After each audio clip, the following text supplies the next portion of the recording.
여러분 반갑습니다. 오늘 같이 보실 하나님의 말씀은 갈라디아서 4장 6절에서 7절입니다. 너희가 아들임으로 하나님이 그 아들의 영을 우리 마음 가운데 보내사 아빠 아버지라 부르게 하셨느니라. 그러므로 내가 이후로는 종이 아니요 아들이니 아들이면 하나님으로 말미암아 유업을 받을 자니라. 아멘. 자녀되게 하심이라는 제목으로 하나님의 말씀 듣겠습니다. 돌아온 탕자의 비유를 아실 겁니다. 어떤 아버지에게 두 아들이 있었는데 둘째 아들이 아버지 재산 어차피 아버지 돌아가시면 저한테 주실 텐데 그러지 마시고 내 몫의 재산을 지금 달라고. 어떤 명분으로 그런 말을 했는지는 모르겠는데요. 장사를 해보겠다, 사업을 해보겠다 그랬을 수도 있겠죠. 어쨌든 줘요. 그런데 그걸 가지고 먼 나라로 가서 방탕하게 다 써버립니다.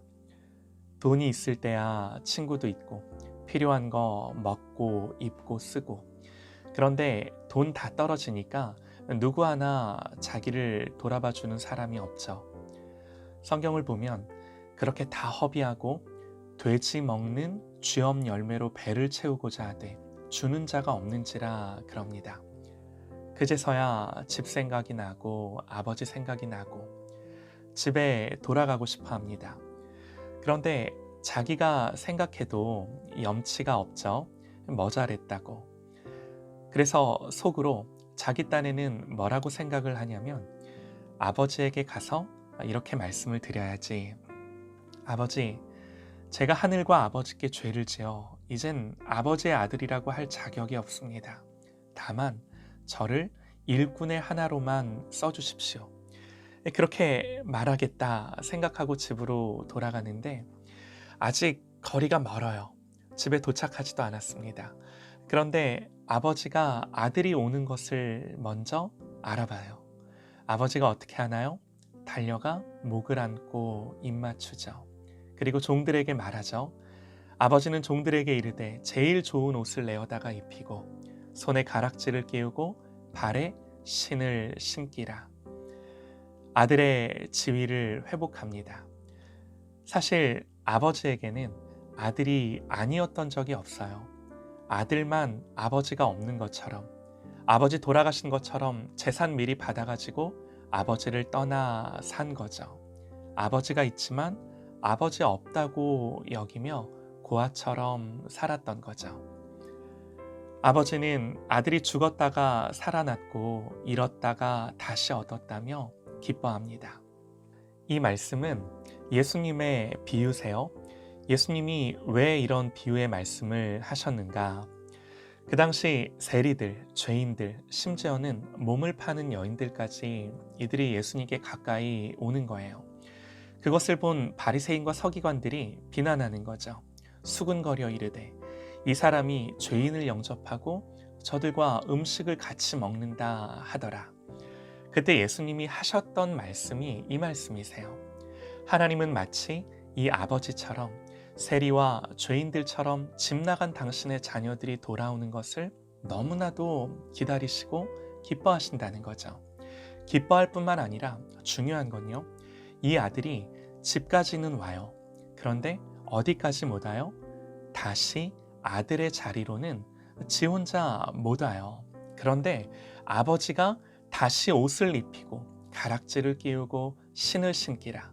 내 아들이 죽었다가 다시 살아났고 잃은 내 아들을 다시 찾았다 말씀하시며 아버지가 아들을 다시금 아들 되게 하시는 거죠. 너무나 중요합니다. 예수 믿는다는 것이 얼마나 큰 영광이요 복인가. 성경에 말씀합니다. 영접하는 자, 곧 그 이름을 믿는 자들에게는 하나님의 자녀가 되는 권세를 주시겠다. 하나님 약속하세요. 우리가 예수님을 믿을 때 하나님 우리를 당신의 자녀가 되게 하세요. 자녀라는 이 말이 내포하는 의미가 무엇입니까? 무엇보다 아버지의 공급하심과 보호하심 아래에 있는 거예요. 자녀라는 그 사실 하나만으로 뭘 잘해서가 아니라 심지어는요, 잘못할 수도 있고 실수할 수도 있지만, 그래서 때로는 훈계를 받고 책망을 받을 수도 있지만 그것 때문에 절대로 버림받지 않습니다. 자녀이기 때문에. 이것이 자녀의 명분이에요. 절대로 의로우신 하나님 앞에서 예수 그리스도로 말미암아 우리에게 이런 명분과 담대함이 생긴 거예요. 예수님 말씀하세요. 너희 중에 누가 아들이 떡을 달라 하는데 돌을 주며 생선을 달라 하는데 뱀을 줄 사람이 있겠느냐? 너희가 악한 자라도 좋은 것으로 자식에게 줄 알거든. 하물며 하늘에 계신 너희 아버지께서 구하는 자에게 좋은 것으로 주시지 않겠느냐? 이런 자격과 권리가 있다 말씀하시는 거예요. 예수님 또 말씀하세요. 그러므로 내가 너희에게 이르노니 목숨을 위하여 무엇을 먹을까 무엇을 마실까 몸을 위하여 무엇을 입을까 염려하지 말라. 목숨이 음식보다 중하지 아니하며 몸이 의복보다 중하지 아니하냐. 공중의 새를 보라. 심지도 않고 거두지도 않고 창고에 모아들이지도 아니하되 너희 하늘 아버지께서 기르시나니 너희는 이것들보다 귀하지 아니하냐. 너희 중에 누가 염려함으로 그 키를 한 자라도 더할 수 있겠느냐. 또 너희가 어찌 의복을 위하여 염려하느냐. 들의 백합화가 어떻게 자라는가 생각하여 보라. 수고도 아니하고 길쌈도 아니하느니라. 그러나 내가 너희에게 말하노니 솔로몬의 모든 영광으로도 입은 것이 이 꽃 하나만 갖지 못하였느니라. 오늘 있다가 내일 아궁이에 던져지는 들풀도 하나님이 이렇게 입히시거든 하물며 너희일까 보냐. 믿음이 적은 자들아. 그러므로 염려하여 이르기를 무엇을 먹을까 무엇을 마실까 무엇을 입을까 하지 말라. 이는 다 이방인들이, 여기서 이방인들이란 하나님 자녀 아닌 자들이 구하는 것이라. 그러면서 하늘 아버지께서 이 모든 것이 너희에게 있어야 할 줄을 아시느니라.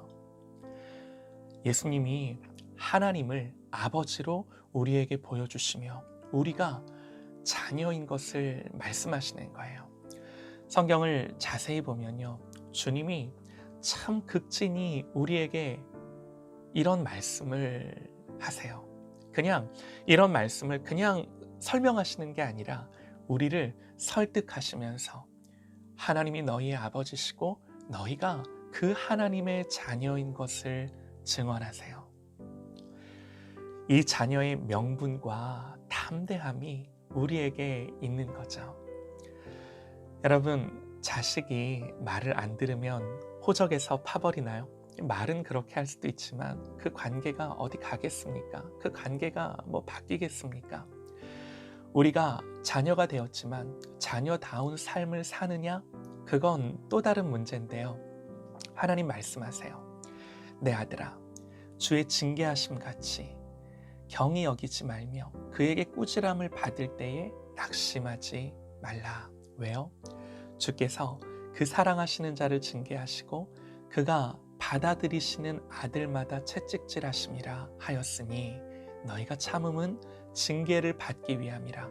하나님이 아들과 같이 너희를 대우하시나니 어찌 아버지가 징계하지 않는 아들이 있으리요. 징계는 다 받는 것이거늘 너희에게 없으면 사생자요 친아들이 아니니라. 또 우리 육신의 아버지가 우리를 징계하여도 공경하였거든 하물며 모든 영의 아버지께 더욱 복종하며 살려하지 않겠느냐. 그러므로 잠시 자기의 뜻대로 우리를 징계하였거니와 오직 하나님은 우리의 유익을 위하여 그의 거룩하심에 참여하게 하시느니라. 무릇 징계가 당시에는 즐거워 보이지 않고 슬퍼 보이나 후에 그로 말미암아 연단받은 자들은 의와 평강의 열매를 맺느니라. 그러므로 피곤한 손과 연약한 무릎을 일으켜 세우고 너희 발을 위하여 곧은 길을 만들어 저는 다리로 하여금 어그러지지 않고 고침을 받게 하라. 누구에게? 아버지에게 그렇게 하게 하라. 아버지를 믿고 주님을 그렇게 바라보라는 거죠. 사랑하는 여러분, 하나님의 사랑이 때로는 교훈과 책망과 훈계로 나타나지만 이는 자기의 참 자녀이기에 영원히 변할 수 없는 하나님의 사랑에 기초하여 우리를 교훈하시며 양육하시는 하나님 아버지로서 그렇게 하시는 거죠. 여러분, 우리가 예수님으로 말미암아 하나님 앞에서 그런 존재가 된 거예요. 얼마나 감사한지 모릅니다. 하나님 아버지는 이 땅의 자원뿐만 아니라 하늘의 자원을 우리에게 부어주세요. 무엇보다 하나님의 사랑과 은혜를 성령께서 우리 안에 거하시며 알게 하십니다. 우리의 어떤 죄도, 어떤 고난이나 아픔도 그런 하나님의 사랑에서 우리를 끊을 수 없는 것입니다. 이 놀라운 은혜를 주시고자 하나님 예수님을 이 땅에 보내주셨습니다. 우리는 이 하나님의 사랑을 알고 그 사랑 안에 거하는 것입니다. 그 사랑에서 내 마음을 이탈시키지 않는 것입니다. 하나님 아버지는요, 이걸 가장 기뻐하세요. 사랑하는 여러분, 이 자녀로서 이 땅을 살아가는 저와 여러분 되시기를 간절히 소망합니다.